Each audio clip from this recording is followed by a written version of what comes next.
Hola, ¿me escuchan bien? Bueno, espero que sí. Listo, entonces vamos a empezar. Esta es la charla de diabetes. Está a cargo de Miguel Ángel Castaño Morales y yo, Andrés Bejarano.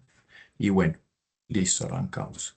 Entonces, el índice de esta charla, entonces primero vamos a hablar de la definición de la enfermedad, después vamos a hablar de la epidemiología, vamos a hablar del tamizaje y de la detección oportuna, de la prevención de factores de riesgo, de la clasificación y fisiopatología, vamos a hablar de qué es la prediabetes y después finalizamos con el diagnóstico, tratamiento, complicaciones agudas y crónicas y vamos a hablar de tecnología en diabetes. Como decía pues la charla, nos vamos a basar en la guía de la ADA 2025, sobre todo pues a la parte de tratamiento. Entonces empezamos con la definición. Entonces, ¿qué es la diabetes? La mejor definición que se ajusta a este síndrome es que es un conjunto de enfermedades que generan hiperglicemia. O sea, no todo es diabetes mellitus tipo 2. También vamos a hablar de la diabetes mellitus tipo 1 y de otras enfermedades como la diabetes tipo MODY, que son otras enfermedades pues ya huérfanas que dan hiperglicemia.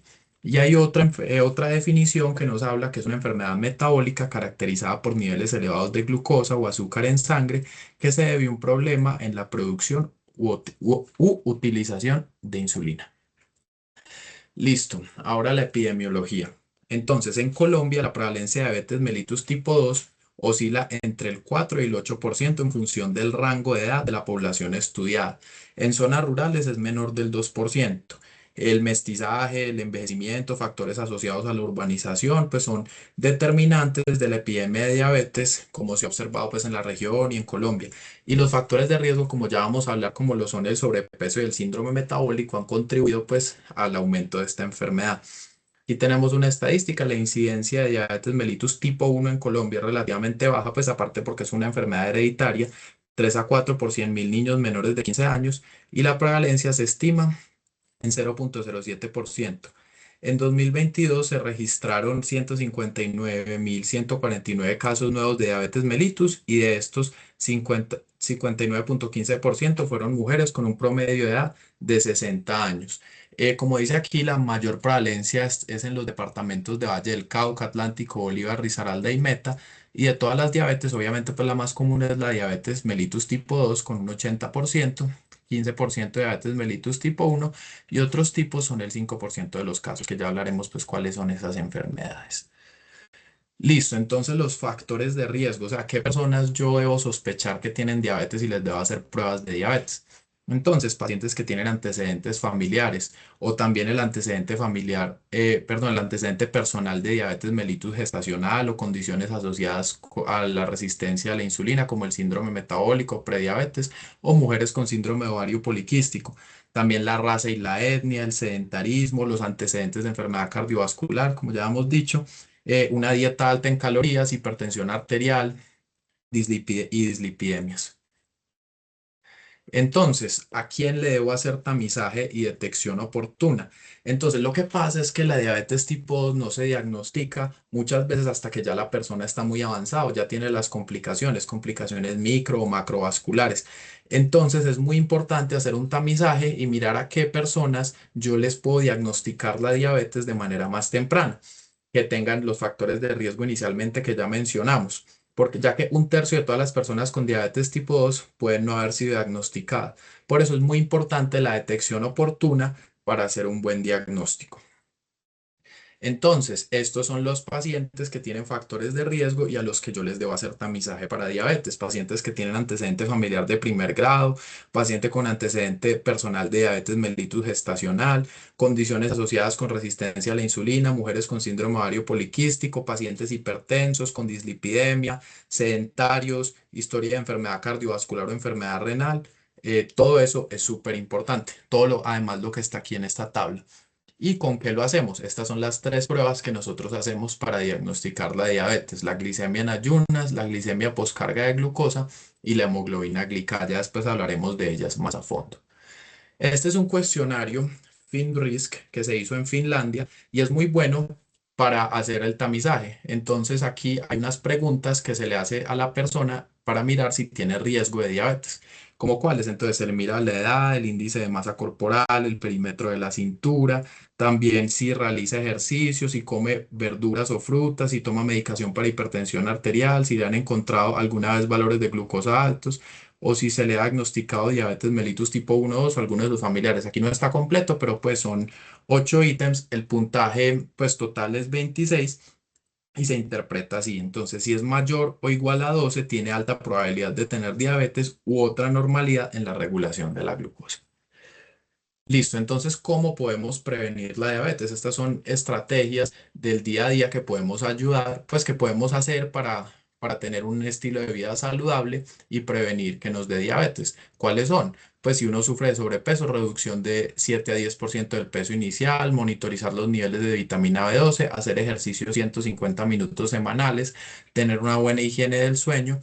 Y de la nutrición hablan de la nutrición mediterránea, el DASH, que es una dieta contra la hipertensión, que incluye frutas, verduras, proteínas magras, pues sí, el ayuno intermitente y también las verduras. Entonces, las pruebas para diagnosticar la diabetes, que era de lo que estábamos hablando. Entonces, son estas. Tenemos la hemoglobina glicosilada, la glucometría en ayunas y la glucometría de carga o pues la posterior a carga oral a pues, a carga oral de glucosa.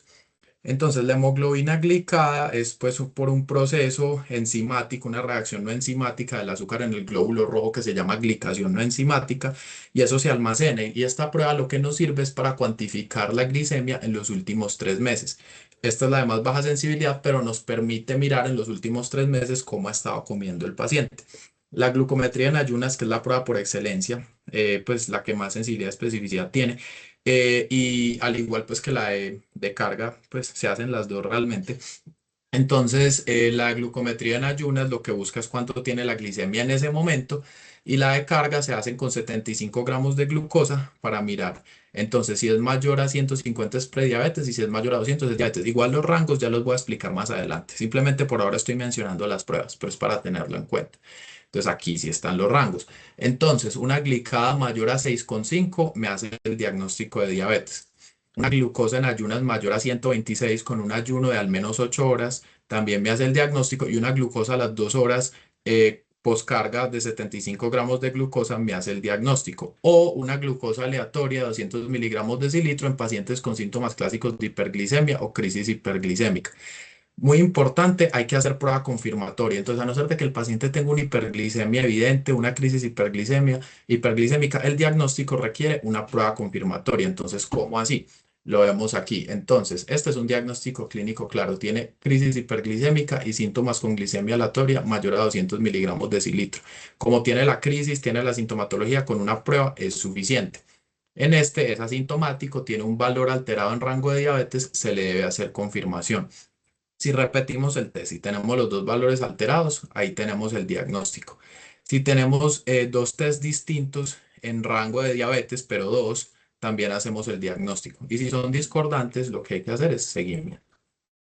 Listo, ahora vamos a hablar de la clasificación y fisiopatología. Entonces vamos a empezar hablando primero de la diabetes mellitus tipo 1. La tipo 1 es debido a una destrucción autoinmune de las células beta pancreáticas, lo que generalmente pues esto conduce a una deficiencia absoluta de insulina. Entonces hay una deficiencia autoinmune, el cuerpo ataca las células beta y después el paciente se queda sin insulina.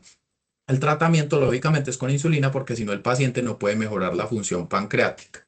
¿Cuáles son las manifestaciones? Entonces, las más frecuentes son las crisis hiperglicémicas, porque estos pacientes, pues como ya vamos a ver en la fisiopatología, hacen cetoacidosis diabética.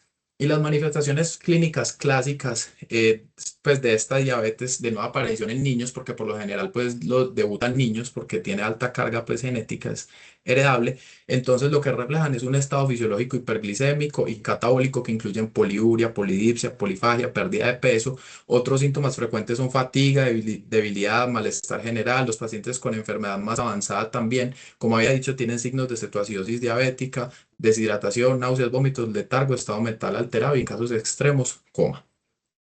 Algo importante en este tipo de diabetes es el péptido C. que es un indicador de la función de las células beta y está pues en el último paso de la degradación de la insulina. En el último paso se cliva el péptido C. Entonces esto se mide en estos pacientes para mirar las reservas y si está bajito, pues mirar cómo está la producción de insulina. Entonces esto es muy importante. Entonces, ahora vamos a hablar de la fisiopatología. Entonces, se presenta una destrucción autoinmune de las células betas pancreáticas que lleva a una deficiencia absoluta de insulina. Entonces lo que hace es que se va disminuyendo la utilización de glucosa por el músculo y la grasa, lo que mantiene pues la glicemia alta y adicionalmente el hígado produce un exceso de glucosa mediante la glucogenólisis y gluconeogénesis, llevando a un estado crítico de hiperglicemia.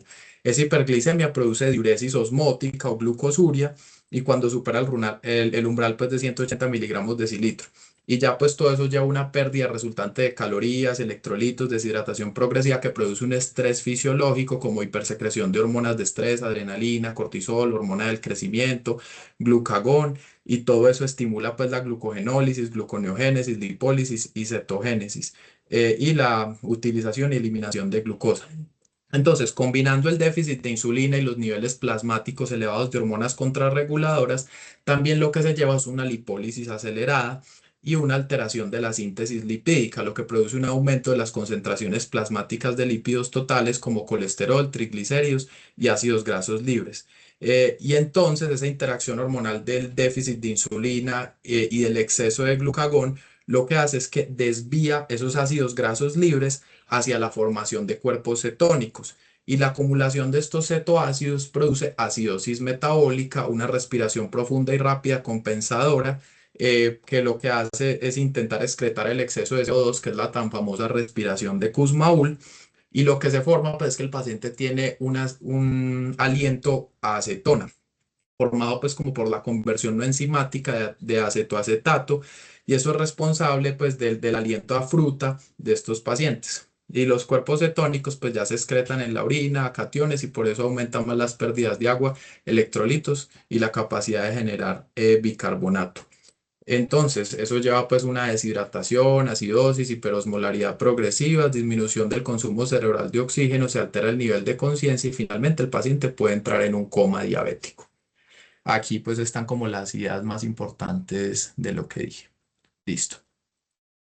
Ahora vamos a hablar un poquito de la inmunopatogenia de la diabetes mellitus tipo 1. Entonces, como es un proceso mediado pues de carácter inmunológico, entonces aquí tenemos la fotico de cómo el sistema inmune ataca a las células beta.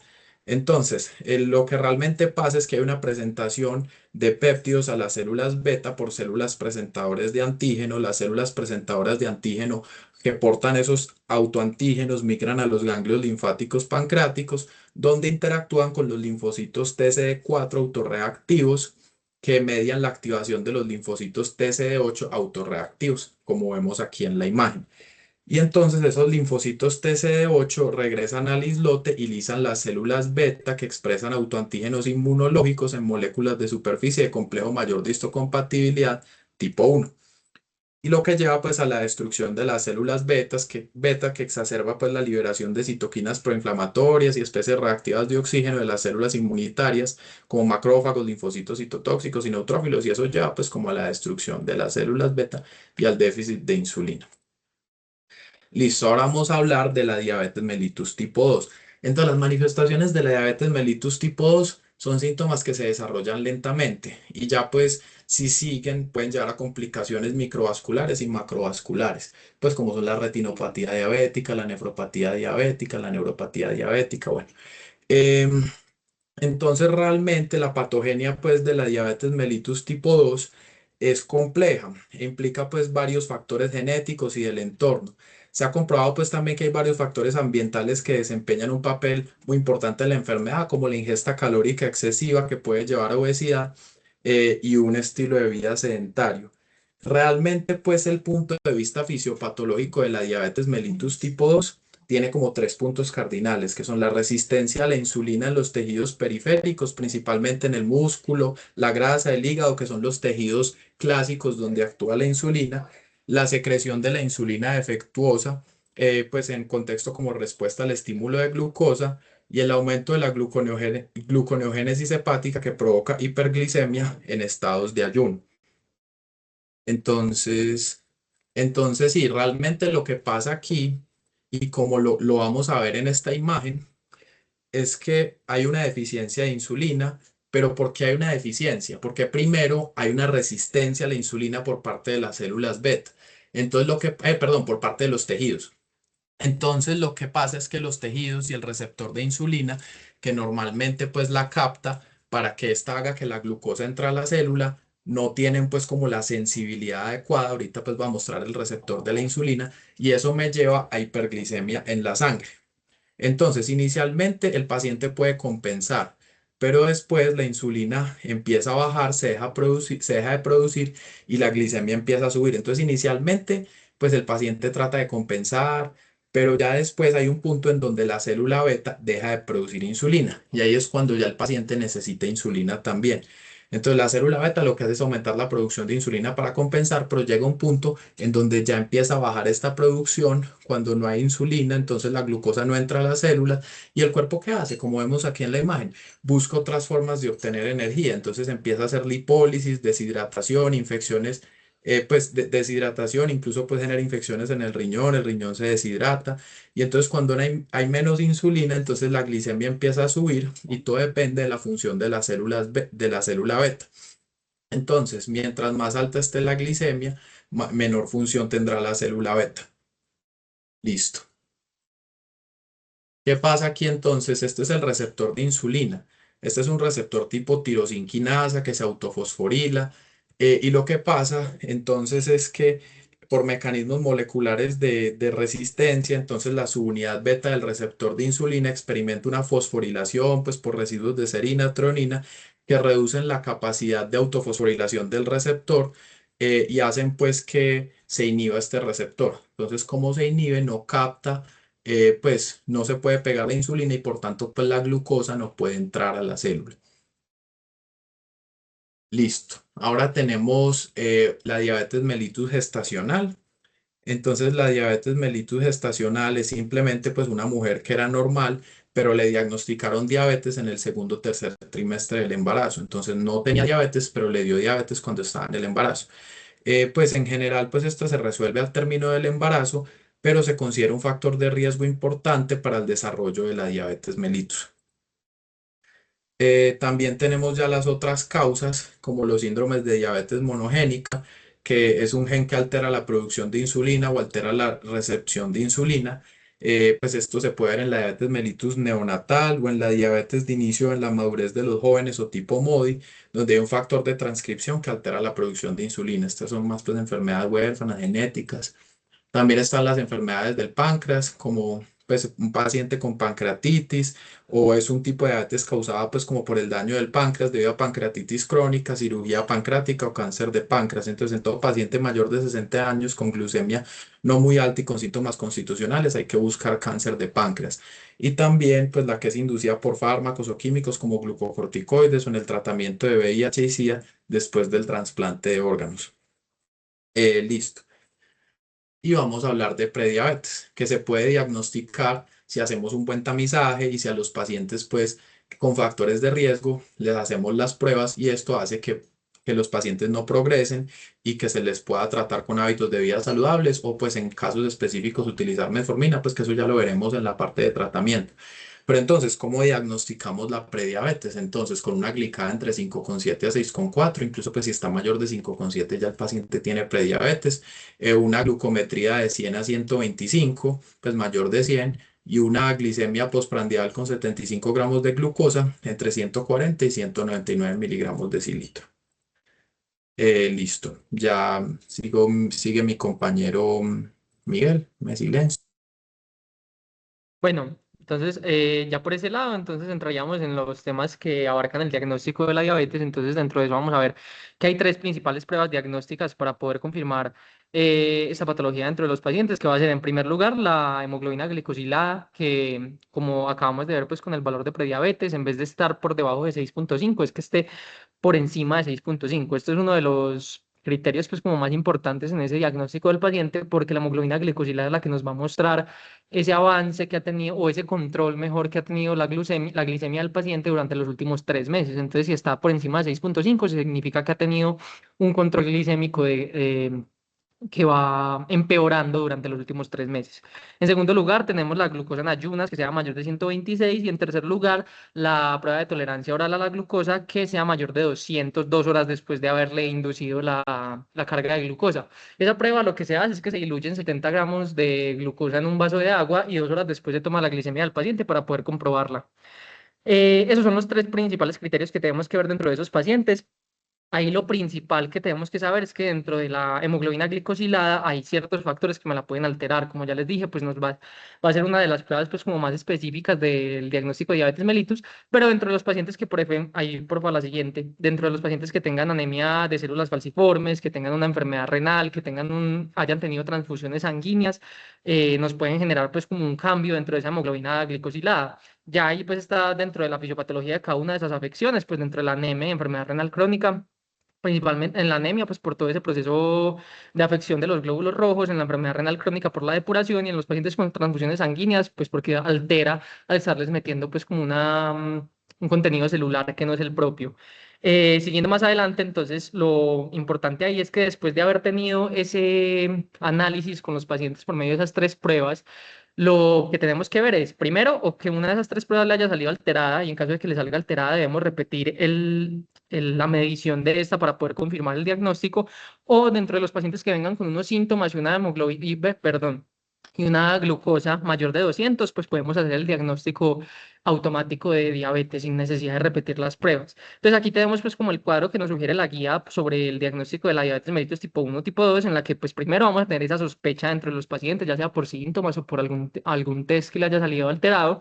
Lo primero que tenemos que hacer para clasificar pues esa patología es quitar primero el diagnóstico de diabetes tipo 1, ¿cierto? Entonces eso lo hacemos con los anticuerpos de los islotes pancreáticos. Si ellos salen negativos, entonces ya sabemos que no va a tener diabetes tipo 1. Ya después de haber tenido eso, vamos a dividir a los pacientes según la probabilidad. Si son menores de 35 años, lo más probable es que tengan una diabetes tipo 1 que esté pendiente de ser diagnosticada, o si son mayores, pues lo más probable es que tenga una diabetes tipo 2. En cuestión de eso, entonces son menores de 35 años. Lo que vamos a hacer es clasificar, dependiendo de si el paciente tiene factores que me hagan pensar que tiene una diabetes monogénica, como la que les estaba hablando ahorita Andrés, que pues son las diabetes MODI, pues la diabetes de instauración en la adultez o en la adolescencia temprana, pues que esos son los factores como de diabetes monogénica que cambian muy poco en realidad pues con la diabetes tipo 1 y tipo 2. Si sí tiene alguno de esos, entonces lo que tenemos que hacer es pedirle un péptido C, que el péptido C, como nos decía ahorita, Andrés, es uno de los factores que nos ayuda a saber que se está produciendo insulina dentro del cuerpo, porque cuando está la insulina como prehormona, al clivarse para convertirse en insulina activada, pues se genera el péptido C. Entonces, si tenemos un péptido C menor de 200, sabemos que no se está produciendo insulina, entonces vamos a tener un diagnóstico de diabetes tipo 1. Pero si es mayor de 200, entonces sí vamos a estar produciendo insulina. Eso significa que no va a haber una diabetes tipo 1, y como la persona es menor de 35 años, a menos que tenga unos hábitos muy decadentes, pues lo principal que vamos a pensar es una diabetes monogénica, por lo cual lo siguiente sería hacer una prueba, un mapeo genético dentro de esa persona, pero eso ya suele hacer pues como no el departamento de medicina interna como tal, sino que se remite a otro especialista. Más adelante, entonces, si no tenemos los criterios para clasificar al paciente como una diabetes monogénica, lo que vamos a hacer es que vemos si tiene criterios para diabetes tipo 2, que es ese cuadro de la derecha donde dice mayor de 35 años. Si es mayor de 35 años, entonces lo que vamos a hacer es considerar la medición de péptido C, si no se le han resuelto los síntomas, si no tiene una clasificación buena, si todavía tiene una clínica pues como no muy como muy variable y no muy típica de diabetes, cada 3 años le vamos a estar midiendo ese péptido C. En caso de que en algún momento nos salga menor de 200, lo podemos meter dentro de diabetes tipo 1 de nuevo. Si sale de 200 a 600, lo metemos como un indeterminado y se tiene que estar repitiendo ese péptido C cada 5 años. Y si sale mayor de 600, entonces lo metemos dentro de diabetes tipo 2. ¿Por qué? Por la fisiopatología que estábamos viendo hace un rato, pues con la diabetes, ¿cierto? Ya en lo siguiente, lo que vamos a ver es ahora sí el tratamiento de estos pacientes, que es como lo que más nos importa dentro de la clínica. Con esos pacientes que tienen la diabetes tipo 1 y tipo 2, lo principal que vamos a ver dentro del tratamiento es que el manejo, la siguiente por favor, es que el objetivo del manejo es mantener estables las complicaciones, ¿cierto? Entonces, manejar las complicaciones, mantener unas metas de glicemia y en caso de que los pacientes no tengan complicaciones, pues que no le vuelvan a dar y si ya las tiene, que no puedan progresar y que tengan una mejor calidad de vida dentro de todo lo que se puede. Entonces, por eso es que lo primero que hacemos es una evaluación para ver el estado actual del paciente, si tienen algún riesgo cardiovascular, una patología previa, cómo están sus estados actuales de niveles de hemoglobina glicosilada, de glicemia, los valores del tanto el hemograma de la serie blanca como la serie roja, todo lo instauramos desde un principio para ver si el paciente va en mejora o va en decadencia. Ya en lo siguiente, la siguiente prueba, lo que vamos a ver entonces con eso es que se tiene que hacer siempre una inclusión muy grande del paciente, pues dentro de la guía lo indican para poder realizar un manejo adecuado, porque muchos, depende de la etapa de la vida en la que estén y de los objetivos que tengan, pues van a tener unas ideas del tratamiento muy diferentes. Entonces está muy diferente al paciente que se le diagnosticó la diabetes después de los 50 años o a los 60 años, cuando ya de pronto no tiene tanta capacidad vital o cuando no tiene tanta en la guía lo ponían como tanto pronóstico de vida relacionado con comorbilidades a un paciente que se le está diagnosticando de pronto a los 20 años. Siempre hablar mucho con el paciente y ver, explicarle pues qué tanto va a poder mejorar y qué tanto no va a poder mejorar, porque siempre creen que la diabetes pues no es una enfermedad que mata, sino que es una enfermedad que se puede controlar muy fácil. Entonces es muy importante siempre desde el principio incluir al paciente para que sepa los riesgos que tiene la enfermedad dentro de ellos. Ahí la siguiente, por favor. Ahí ya empezamos con lo que es la medicación como tal, que desde hace aproximadamente menos de una década, pues desde hace aproximadamente 7 años, empezó a incluir dentro del tratamiento de la diabetes los fármacos modificadores de la enfermedad como terapia principal pues, de esta patología. Antes se tenía una teoría que era la teoría glucocéntrica, ahora se tiene una teoría que es en reducir lo máximo posible el riesgo cardiovascular de esa enfermedad que se está generando y con eso las metas que tenemos es que se logre disminuir todas las complicaciones que haya, que la LDL sea menor de 100, que la hemoglobina glicosilada sea menor de 7 y que la glicemia también pueda ayudar pues también tratemos de ayudar a bajar la glicemia, por eso no va a ser el principal objetivo dentro del manejo de estos pacientes. Ahí la siguiente, por favor. Entonces, con eso, ¿qué es lo que vamos a ver? Que como les decía, está la teoría que se tenía antes, que era glucocéntrica, bajar solamente la glucosa dentro de esos pacientes, y también está la estrategia MACE, que la estrategia MACE lo que se hizo es pensar simplemente en pacientes que tengan complicaciones y todos los medicamentos que les puedan ayudar a bajar esas complicaciones. Entonces, dentro de eso, ¿qué nos entra? Nos entran los medicamentos que son que tienen un valor comprobado de ser buenos en las pacientes con riesgo de falla cardíaca o riesgo de enfermedad aterosclerótica, que nos van a entrar dos tipos de medicamentos, que van a ser los inhibidores del SGLT2 y los GLP-1, los agonistas del GLP-1. Aquí dentro de la tabla también aparece la metformina. La metformina pasa algo y es que según los estudios recientes, pues no tiene pues como un valor agregado, es más bien neutra en cuanto a ese valor, a ese apoyo que le puede dar a los pacientes con riesgo cardiovascular.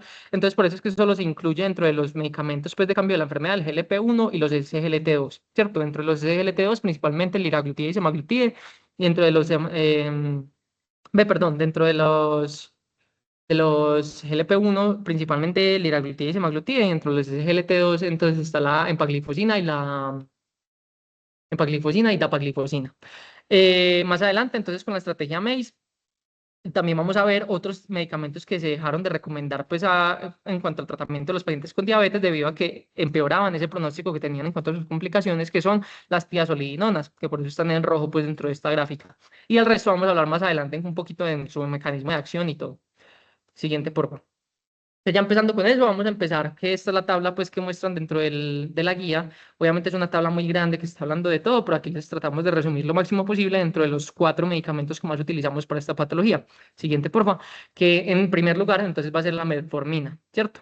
Entonces con la metformina lo que vamos a ver es que es uno de los antidiabéticos que más usamos para todos los pacientes que tienen diabetes y que les queremos disminuir la glucosa. ¿Qué es lo bueno con la metformina?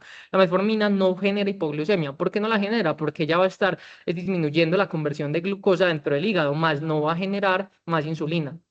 Por lo cual los pacientes solamente que tengan un estado hiperglicémico, como los pacientes con diabetes, van a tener esa ventaja de que no se les va a estar generando más insulina de la que debería generar el cuerpo, o sea, que no les va a generar esa hipoglicemia, sino que simplemente no va a dejar que el cuerpo genere más glucosa, por lo cual no va a dejar que estén dentro de un valor hiperglicémico. Entonces, por eso es que es tan buena. Se ha dicho que tiene un beneficio potencial en cuanto a la falla cardíaca y la enfermedad renal crónica, pero no se tiene suficiente avance en eso todavía. Y ahí es importante también saber que siempre se está contraindicado este medicamento siempre que la tasa de filtración glomerular sea menor de 30. Además, que la principal complicación asociada al uso de este tratamiento es dentro de los pacientes que la usan de manera crónica en cuanto a la vitamina B12. La metformina afecta a la vitamina B12 en cuanto a que los receptores que la están interiorizando dentro del intestino delgado van a ser inhibidos por parte de la metformina, lo cual va a generar un déficit a largo plazo de vitamina B12 y va a generar anemia megaloblástica. Eso también puede generar una degeneración combinada subaguda de la médula a largo plazo. Hay varios reportes de casos pues, asociados al uso de metformina con eso, pero no es lo más común y suele ser en pacientes que la usan de manera muy crónica. Siguiente, entonces ya vamos a hablar también del inhibidor del SGLT2, que lo que van a hacer es evitar pues como toda esa reabsorción de glucosa dentro del túbulo proximal del riñón. Entonces lo que van a hacer es sacar todo lo que no necesitemos. Esto sí tienen muy buena evidencia a nivel cardiovascular. Los pacientes pueden ayudarles mucho pues con todo eso, pero tiene un detalle, es que en cuanto a la canaglifosina es la única que no recomiendan tanto porque los pacientes que usaron esa tienen una mayor tasa de amputación dentro de los estudios que se han hecho con ella. Por eso que recomienda mucho la apaglifosina y la empaglifosina, porque no se han visto complicaciones principales asociadas a ellos. Otro buen detalle es que se puede dar hasta en una tasa de filtración de 15, a diferencia de la metformina que es hasta 30, y sus principales efectos adversos pues, son los asociados a su fisiología, a su mecanismo de acción, que son la hiponatremia, la poliuria y la hipotensión e infecciones urinarias dentro de los pacientes. Todo debido pues, a que se va a estar orinando más, porque se va a estar llevando glucosa por fuera del túbulo del riñón y se va a estar llevando con la glucosa pues también el sodio. Eso va a hacer que se orine más y que se esté más asociado pues dentro de los pacientes a una infección urinaria. Más adelante tenemos también el GLP-1, que entonces el GLP-1 es uno de los principales medicamentos que se han visto dentro del tratamiento de la diabetes, porque tiene ese efecto incretina, como está ahí, eso es lo principal. ¿Qué es lo que va a generar? Que eso es pregunta típica, pues también de rotación, que cuál es el mecanismo de acción del GLP-1, y es favorecer ese efecto incretina que tiene dentro de los pacientes. Entonces, que es que nosotros vamos a comer y los carbohidratos van a estimular siempre cuando comemos las células enterocromáfines del estómago. Cuando se genera eso, se produce el GLP-1. Entonces, el GLP-1 lo que hace es ir al páncreas, estimular la producción de insulina, aumentar la saciedad y lo que va a hacer también es retrasar el vaciamiento gástrico. Entonces, va a hacer que los pacientes no estén hiperglucémicos, que no tengan tanta hambre y que tengan un vaciamiento gástrico más bajo, sí, más lento, perdón. Entonces, eso va a hacer que no tengan que comer tanto y que no estén hiperglucémicos. Por eso es que es como el mejor medicamento actualmente, pues, dentro del manejo de la fisiopatología de la diabetes tipo 1. Por lo general se maneja de manera inyectable y como tiene ese pues, aumento de la saciedad entre los pacientes, también ayuda mucho en la pérdida de peso, entonces también es muy bien tolerado y pues los pacientes en realidad agradecen mucho cuando están con él. Además, dentro de los medicamentos, pues también está otro que tiene una mecanismo de acción, perdón, asociado, parecido con este, que son los inhibidores de la DPP4, que la DPP4 es la enzima que degrada ese GLP-1. Si nosotros no lo inhibimos, pues va a haber más GLP-1 dentro de las personas.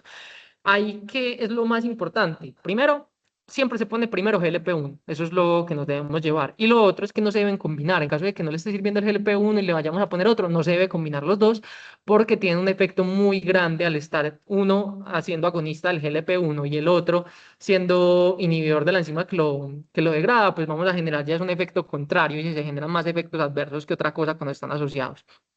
Ahí ya siguiente. Y lo otro de lo que les quería hablar es de las metas de control glucémico dentro de las embarazadas, que eso es muy importante también tenerlo en cuenta, que también se va a ir un poco más por arriba. Dentro de esas pacientes, entonces tratamos de tener una hemoglobina glicosilada que sea menor de 7, una prepandrial que sea entre 80 y 130, y ahí ya no vamos a tener una prueba perdón, una prueba de tolerancia a la glucosa, sino que vamos a tener una postprandial, porque pues es dentro de las metas en la vida diaria de las pacientes, que es hasta menor de 180 en la mayoría de los casos. Obviamente siempre en la guía hacen énfasis en que se debe individualizar a los pacientes, en especial pues en estos pacientes que son embarazadas, pero era bueno que lo tuviéramos en cuenta pues dentro de la charla también para que sepamos que no son las mismas metas dentro de las pacientes que no están embarazadas a los pacientes pues que sí. Ahí ya siguiente. Y ahora sí hablemos entonces de ese algoritmo para el tratamiento. Esta es la tabla que nos proponen dentro de la guía, que pues es muy larga y en realidad pues está abarcando varias cosas. Nos proponen dos tablas, tanto para el tratamiento como para la iniciación de los inyectables. Entonces, en un primer lugar, con esa tabla del tratamiento, vamos a ver que se divide en tres partes, que es la parte izquierda, derecha y la de abajo. Entonces, lo que vamos a ver aquí es que, primero que nada, siempre tenemos que hacer un enfoque integral. que es la parte de arriba. Nos está diciendo que siempre tenemos que hacer un enfoque integral. Nos está destacando la importancia de lo que son los hábitos de vida saludables, que tengan un buen autocontrol los pacientes y que tengan unos reevaluación buena cada 3 a 6 meses, ¿cierto? Porque eso es lo más importante para poder manejar un buen control dentro de esos pacientes. En la parte izquierda, o sea, la parte roja, donde dice cardiovascular and kidney risk, nos está diciendo en cuanto a los pacientes que tienen ese riesgo cardiovascular o ese riesgo de enfermedad de insuficiencia cardíaca. Entonces ahí, siempre como dijimos al principio, el objetivo va a ser la reducción de ese riesgo cardiovascular y renal dentro de las personas con diabetes tipo 2. En cuanto a los pacientes que tengan enfermedad cardiovascular o indicadores de alto riesgo, pues que nos esté diciendo de enfermedad cardiovascular, siempre se recomienda iniciar con el GLP-1, que nos ha mostrado pues muchos beneficios cardiovasculares, o con el ISGLT2, que también ha tenido, pues son los dos medicamentos que mayor beneficio tienen. Se inicia con uno y después se ponen los dos en caso de que no esté funcionando, y se recomienda siempre poner con otra terapia coadyuvante como la metformina antes de combinarlos. Si vamos por la derecha, donde dice HE, que se refiere a los pacientes que tienen falla cardíaca, se recomienda desde un principio ponerles ISGLT2 porque en esos pacientes está más comprobado el beneficio por parte de estos medicamentos. Y en cuanto a los que tienen enfermedad renal crónica, lo que vamos a ver es que en los casos de los pacientes con una tasa de filtración menor de 60 o una albuminuria mayor de 30, pues ya los podemos primero clasificar como enfermedad renal crónica y les deberíamos poner en caso de que la tasa de filtración sea mayor de 20 ISGLT2 o un agonista GLP-1, que sí pueda tener esos beneficios en enfermedad renal, que como les decía, el GLP-1 que está más comprobado dentro de eso es el liraglutide y en segundo lugar el semaglutide. Y ya si nos vamos hacia la parte derecha, donde estamos en la parte naranja, vamos a ver el manejo del peso y la glicemia entre los pacientes. Entonces, lo primero es el manejo del peso, que se recomienda pues administrar siempre a los pacientes semaglutide o tirzepatida, perdón, para la mayor, tener una buena eficacia en esa pérdida del peso, como les estaba comentando ahora. Y para el mantenimiento de las metas glucémicas, siempre lo que recomienda es una metformina u otro tratamiento pues que ayude dentro de eso. La metformina es la más comprobada pues al ayudar con esas metas glucémicas dentro de los pacientes. Y también, dependiendo de los riesgos que tengan en cuanto a las hiperglicemias, si tienen una si tienen un riesgo muy alto, se les debe poner un medicamento que tenga una evidencia muy alta para poder reducirlo, que va a ser la dulaglutida, pues que esa es la que se usa, o semaglutide, también se usan pues como en casos de muy alta, pues muy alto riesgo de hiperglicemia. En el caso de alta, vamos a poner un GLP-1 o un SGLT2, y si es neutral, si no tiene pues como ningún riesgo o si un factor de riesgo asociado, le podemos poner metformina o un inhibidor del DPP4, ¿cierto? Ya con la siguiente, entonces ahí más adelante les dejé todo lo que les acabé de decir en cuanto a esa tabla, entonces que son las próximas 3 diapositivas, que son básicamente como el resumen de cada una de las cosas que tenemos que decir en cuanto a esa tabla. Ahí estaba hablándoles de la sección superior, en la siguiente les hablaba de la izquierda y en la de adelante de la sección derecha. Entonces, eso en cuanto al tratamiento de los pacientes con cualquier alteración cardiovascular o riesgo de falla renal. Siguiente, por favor. Cuando vemos entonces dentro de esos pacientes, el siguiente, por favor, y siguiente.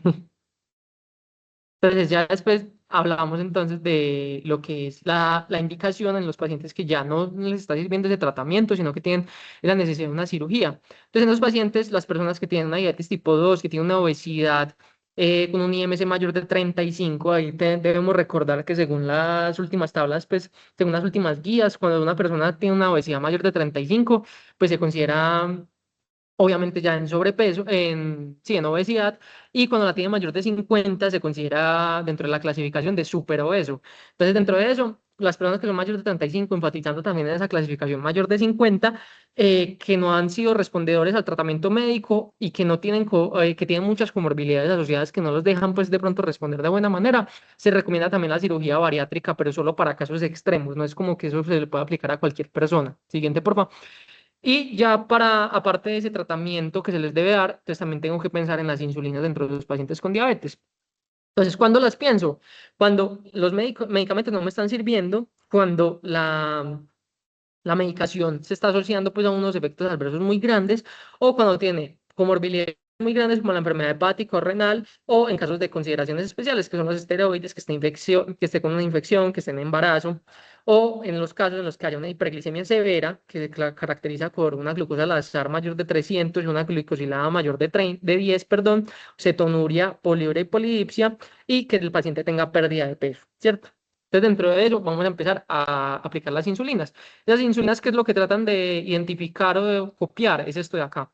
Esos son los picos de insulina normal dentro del cuerpo, que se dan justo después de todas las comidas grandes que tenemos. Obviamente, si nosotros comemos media mañana o media tarde, pues también va a haber un pico de insulina entre esas cenas, entre esas comidas de todo el día. Pero esto es lo que, por lo general, la insulina trata eh,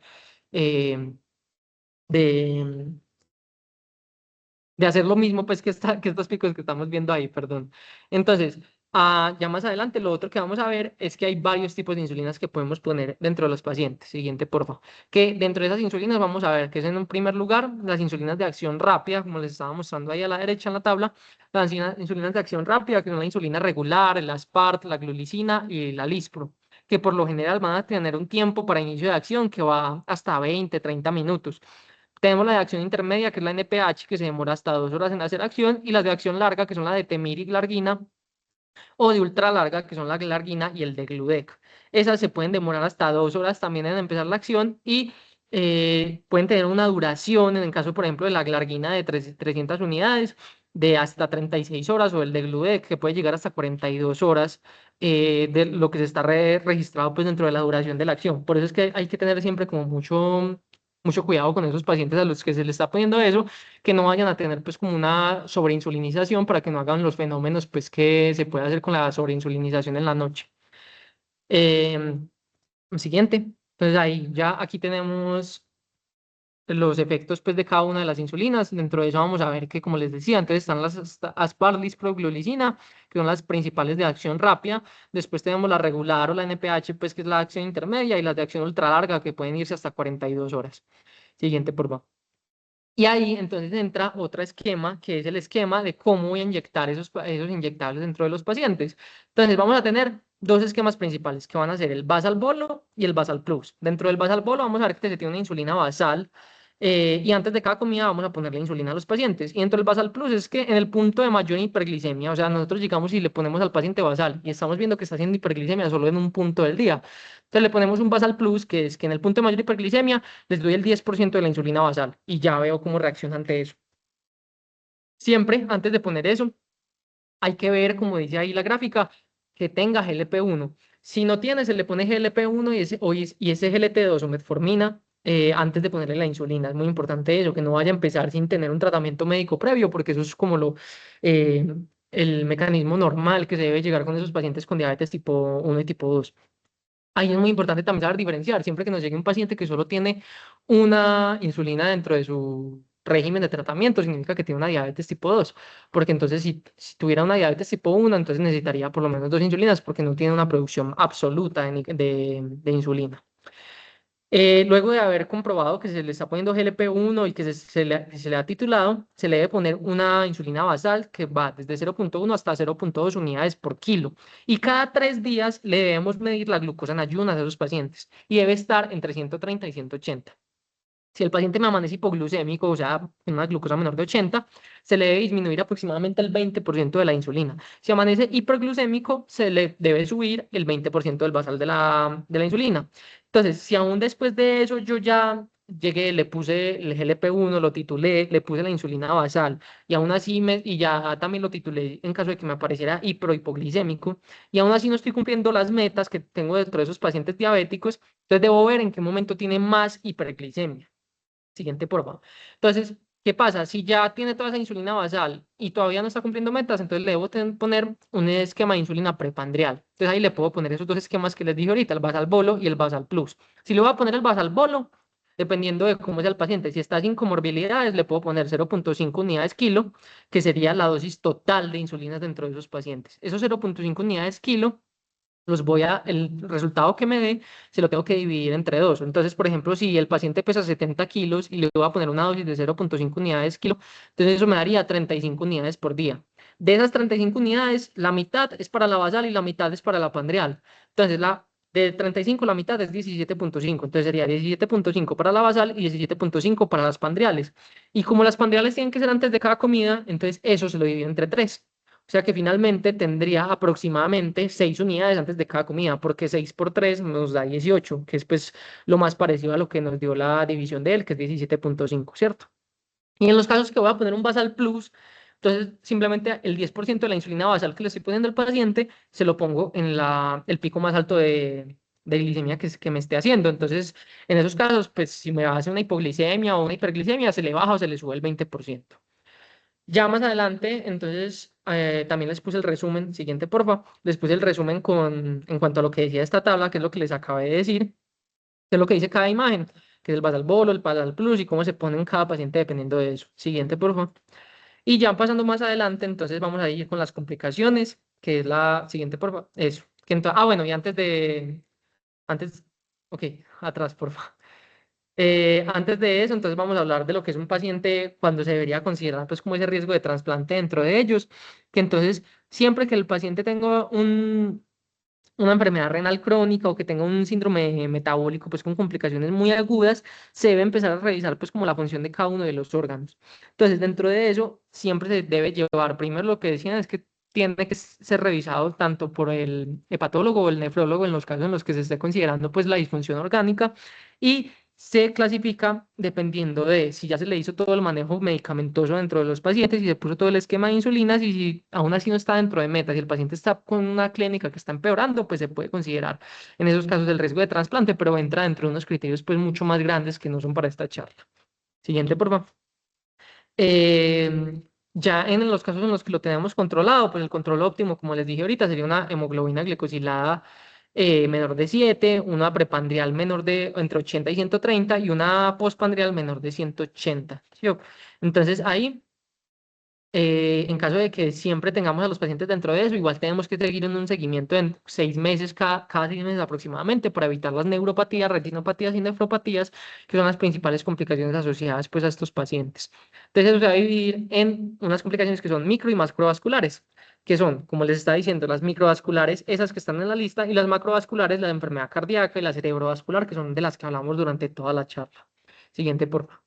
Y ya finalmente lo que también les queríamos mencionar es en cuanto al control de la hipoglucemia. La hipoglucemia es una de las principales complicaciones pues, asociadas a estos pacientes con diabetes y va a depender su manejo de si el paciente está consciente o inconsciente. Si está consciente, entonces tengo que aplicar la regla del 15, que es que le doy 15 gramos de hidratos de carbono, entonces en un vaso le meto 2 sobrecitos de azúcar y o le doy también, le puedo dar un vaso pequeño de una bebida azucarada, un vaso de zumo de jugo de frutas, pues, pero por lo general lo que uno más tiene a la mano es un vaso con 2 sobrecitos de azúcar. Se espera 15 minutos y si después de esos 15 minutos no se da, entonces ya tenemos que repetir el control bueno, repetimos el control de glucemia obviamente, y si después de esos 15 minutos no se da, se repite otra vez eso. Eso se repite, se suele repetir hasta 3 veces. Y en los pacientes inconscientes, entonces se debe aplicar una dextrosa en agua destilada al 5 o al 10%, dependiendo de cómo esté el paciente, pues de lo que le vayamos a poner, cambiaría, ¿cierto? Porque la idea es poner 25 gramos de glucosa. Entonces, si la dextrosa es al 10%, se le pondrían 250 mililitros. Si es al 5%, se pondrían 500 mililitros. Y eso es el manejo, pues, como general del paciente que está inconsciente y sin vía oral. Y ya siguiente, yo creo que eso sería todo, pues, como por la charla. Bueno, y ya hablando, pues, un poquito de lo que son las complicaciones, entonces esto ya sería tema como para otra charla, pero las mencionamos como por encima, que son las principales complicaciones, que van a ser la cetoacidosis diabética, que se va a presentar cuando hay una ausencia absoluta de insulina entre esos pacientes y va a tener unos criterios que vamos a ver que es entre leve, moderada y grave. Dentro de las leves, pues todas van a tener una glucosa mayor de 250 y vamos a ver que se le sube el bicarbonato sérico que puede ir desde 15, mayor de 10 a 15 y de 15 a 18 en los casos más severos. Y en cuanto al pH arterial, pues cetoacidosis en caso de que esté entre 7,25 y 7,3 estaría leve en 7,25 y 7 está moderada y severo sería menor de 7. Y también puede tener una alteración de los del estado mental de los pacientes, como veíamos ahorita con Andrés, que sería pues la respiración de Kussmaul y en los peores casos, pues el estupor y el coma dentro de ellos. Siguiente, por favor. Además, pues vamos a tener también lo que es hiperglicémica y la hiperglicemia, crisis hiperglicémica hiperosmolar, que dentro de eso vamos a ver que pues, los pacientes pueden tener una deshidratación muy severa y por lo general tienen una alteración del sensorio. Dentro de eso, el tratamiento pues, dentro de esos pacientes suele ser muy decadente, pues los pacientes suelen llegar de manera crónica, que no se han tomado los medicamentos, que no se han puesto las insulinas y se les debe dar más que nada una hidratación y un manejo del potasio dentro de esos pacientes, además de las insulinas para manejar las crisis hiperglicémicas. Y en el caso de la hipoglicemia, que es la que ya les mencionamos, pues cuál es el manejo dentro de esos pacientes. Siguiente, por favor. Ya lo último sería también hablar un poquito de lo que son, bueno, esto ya se los mencioné. Siguiente.